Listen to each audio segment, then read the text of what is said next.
Hey y'all, it's Mikey. Welcome to the farm. Good morning, everyone. All right, we're going to be doing a little something here on the homestead, a little bit different than we normally do. In South Carolina, our hunting season is way past upon us. It started August 15th and runs to January 1st. But y'all, it's just been too hot, way too hot for me to go out personally, to go out and deer hunt. I like to wait the cooler weather starting in October, November, something like that. And what we're doing is going to sight in our deer rifle. I bought this just recently. It's an old Marlin 336 30-30, and I've been looking for one for a long time. And my granddaddy had one, and it was stolen after my grandma passed away. So I wanted to replace it because I still had a whole bunch of boxes of ammo for it. So I finally found one. It's an original old 1996 Marlin 336 30-30, and it's in mint condition. And a lot of people would probably, what in the world are you shooting that thing for? But this served the purpose back when I was growing up. You used to go anywhere from Walmart, Sears, anything like that. You could pick up an old Marlin for $250, $299, and get the 336 model probably for around $300, $315, something like that, brand spanking new. And in recent years, since Marlin went out of business, Remington started producing Marlins in, I believe, 2007, something like that.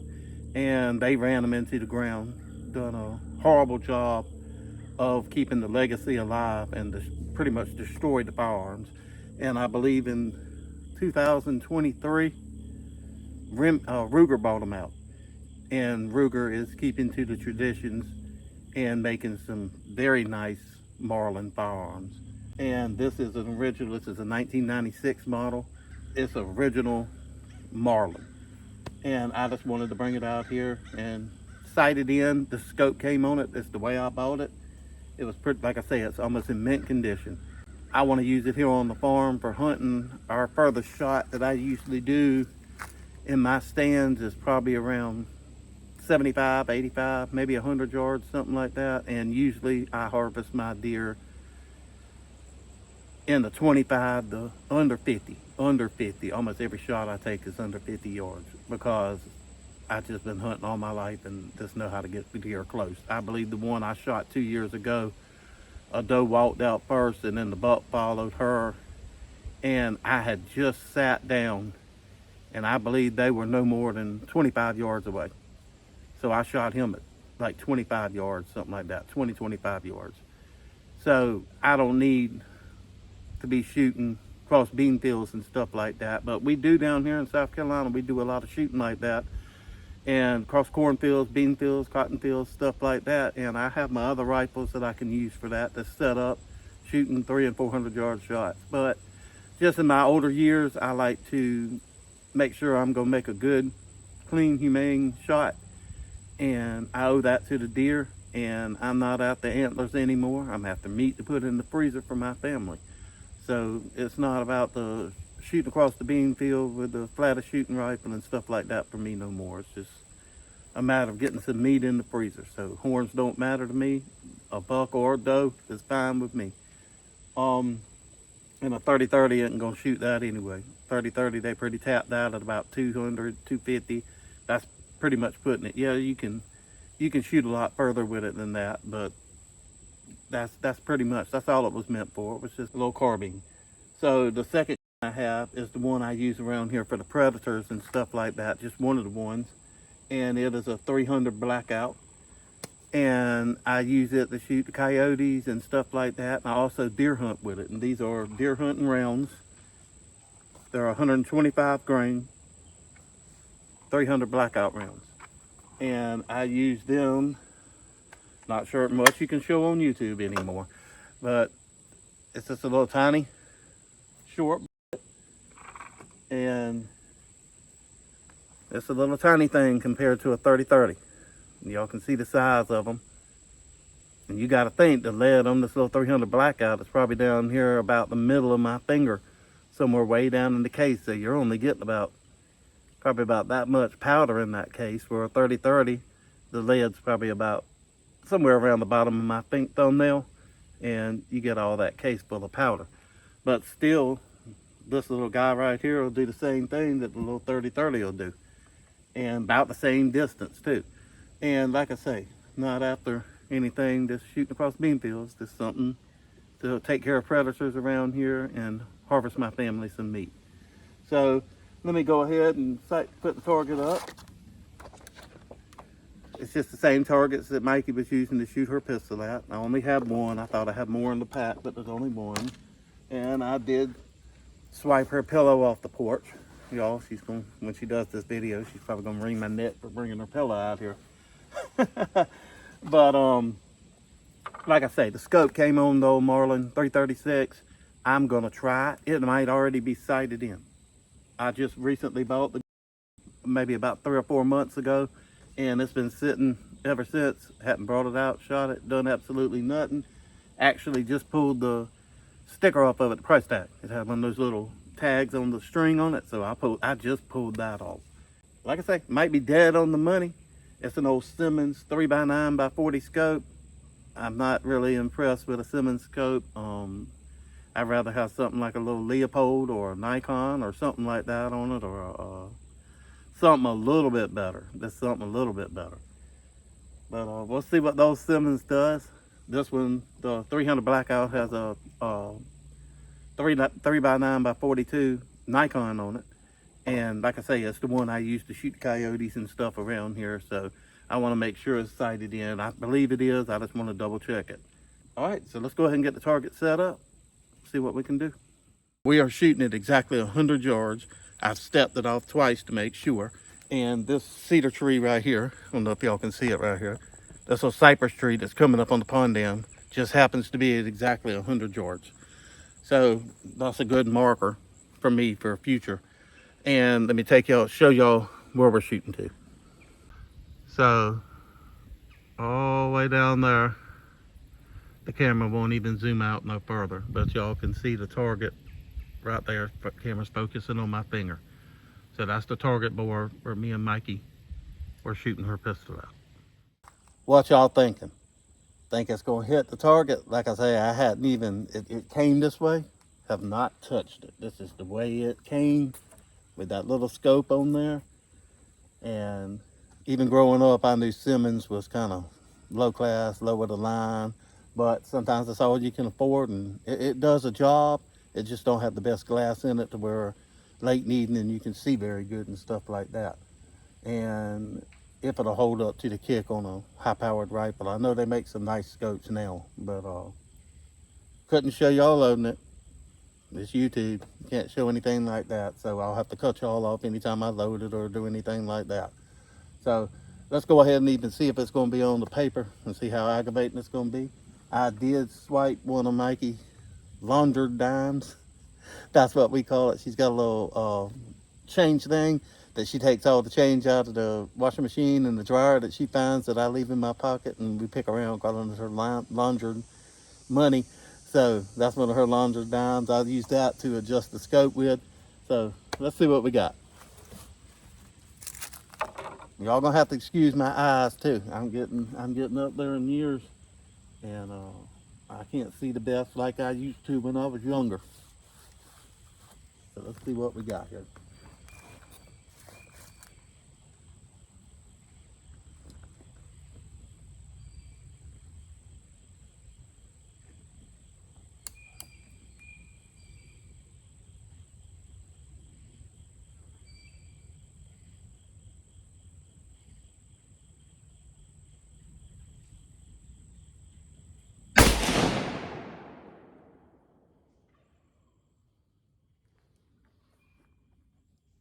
All right, let's go see if we even hit it. I don't see it in the scope. Let's go see. All right. I'm actually impressed. It was not too far off. That's the shot right there. So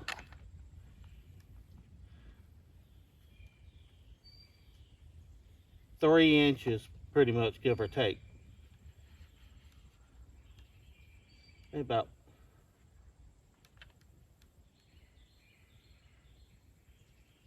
about 33 and a half. So let's move it over and see what it does.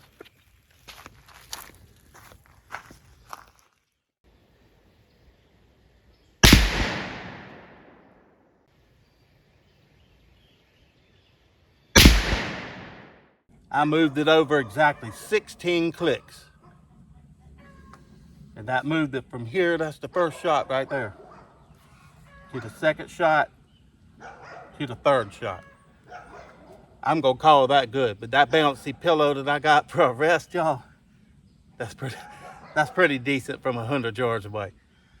So next I'm gonna sight in the 300 Blackout. Like I say, it should be already sighted in. I just want to double check it in case a coyote or something like that comes out in the pasture at night. I need to invest in one of those nice rifle rests or something that you can shoot from. That pillow is so fluffy, it's hard to get a good thing, but overall I consider that pretty daggone good for 100 yards. I can play with it some more and shoot some more, but y'all see the price of ammo right now. It's daggone ridiculous. About 150 grain 30-30 was 29 something dollars at Walmart, and 34 I believe at like Sportsman's Warehouse, and 36 at Tractor Supply, and I believe it was 32 to 35 or 36 at Palmetto State Armory and stuff like that. So I don't want to sit here and shoot all day. To me, that's good. Deer walks out, that's gone. Anything in about I would say 9, but most people would say 8. The 8-inch circle right here is good. I would say anything in the 9 is okay. I like it in the red. I want to make sure that when I shoot an animal, it's not going to suffer a runoff and I'm going to have to spend half the day looking for it. I owe that to the animal. So let me go ahead and get the 300 Blackout and make sure it's on, and we're done with this. Good for the year. All right, so I'm going to call that a win-win. 3 shots with the old 30-30 with an old, I'm going to say decent Simmons scope on it. 3 shots. It's sighted in. So all that banging around this poor received or something in the last however long people's had it before I got my hands on it. So like I was saying on this right here, this pillow right here, I chose the absolute worst pillow. I should have got one that was a little more stiffer, and this one right here is like a fluffy. It ain't good. Nothing for a rifle rest. So next time I'll grab a little bit more compact pillow that you can adjust on pretty good. And this one right here, it's just gonna go back up on the couch. Let me put this on the sidekick and go ahead and get the 300 Blackout. All right, this should be on. I just want to double check.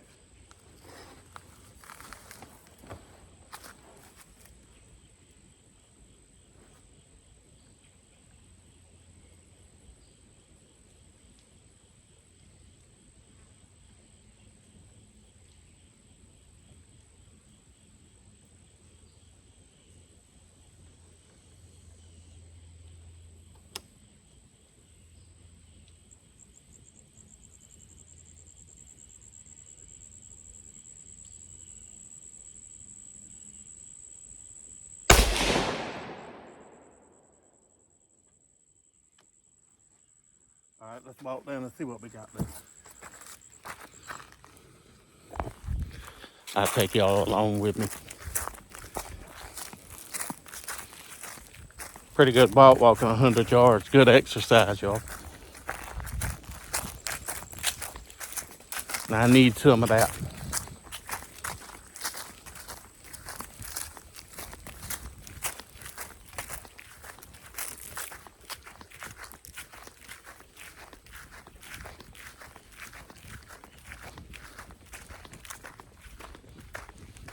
I think through the scope it looked like it was dead on.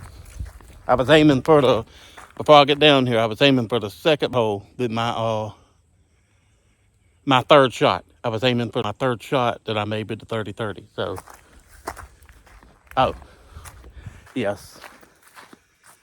So, I'm bring y'all up here so y'all can see right here. Okay. Now, as y'all remember, First shot with the 30-30. Had moved it over 16 clicks to the left. Second shot. Third shot. I was aiming for this hole with that 300 Blackout at 100 yards away. That's where it hit.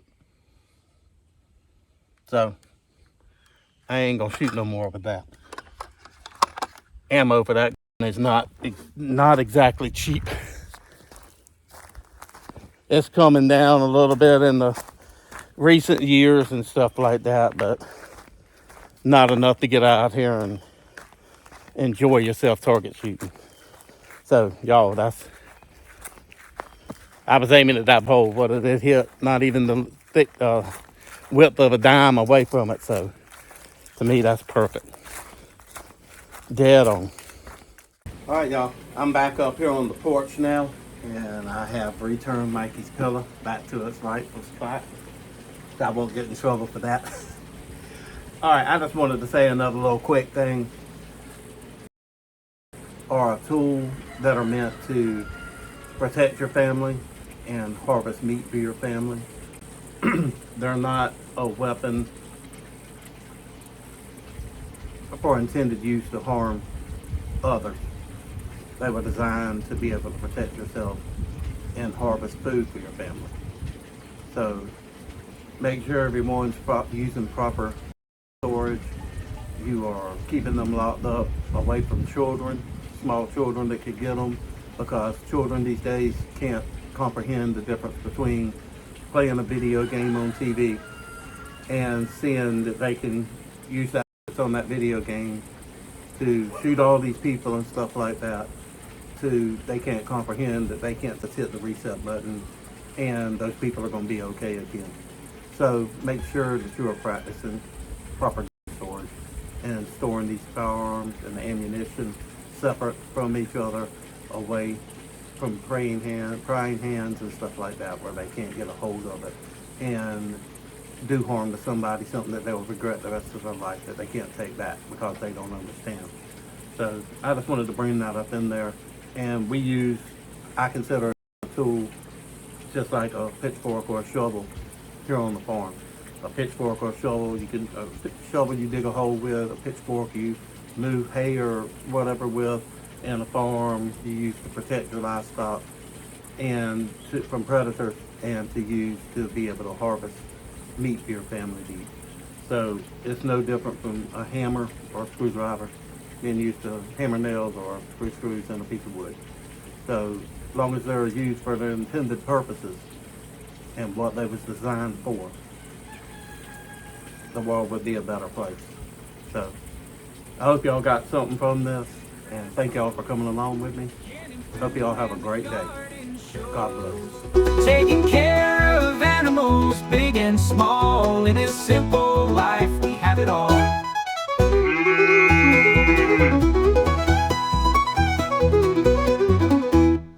Y'all come back and see us soon.